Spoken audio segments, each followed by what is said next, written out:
I'm Eli Grubin. My name is Dr. Dana Dorfman, and I'm a psychotherapist in New York City. My name is Jade. I'm a youth pastor at a church. My name is Mia. I'm actually in the middle of developing a program that talks about the adolescent brain, and in the hopes that it will inform a lot of teens, parents, and educators all about kind of what's happening in their brains during adolescence.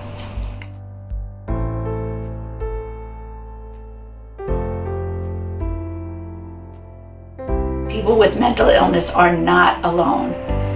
And I think that's also why it's so important for us to give more language to it, so that people can even say, oh, this is what I'm feeling depressed, I'm feeling anxious.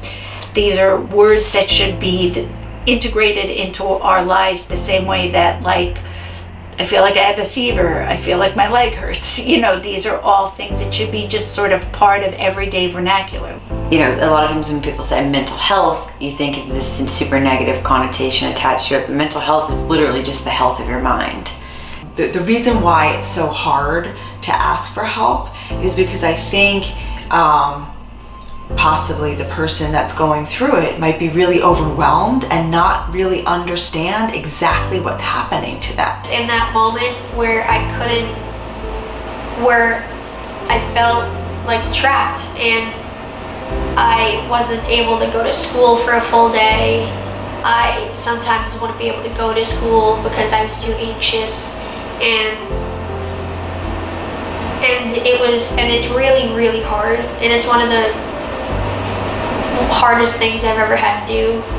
So I began experiencing performance anxiety when I was in middle school, but I grew up in a culture, I grew up in the South where, kind of a more conservative culture, if that makes sense. But I, growing up in this world and in this culture, I was kind of told, yeah, just pray about it and hopefully it will get better. But it didn't get better. And so I kind of went through all of my high school years, my teenage years, with this issue that was undiagnosed and it was unattended to. There can be a whole series of causes for mental illness or mental or emotional struggles, and some of the time it's something external, and so somebody feels depressed like in response to something that happened, or they've endured some kind of environmental trauma, and so as a result they're feeling it in response to that. And then some of the time it's internal, and I think a lot of the time that's the more difficult thing for people to identify.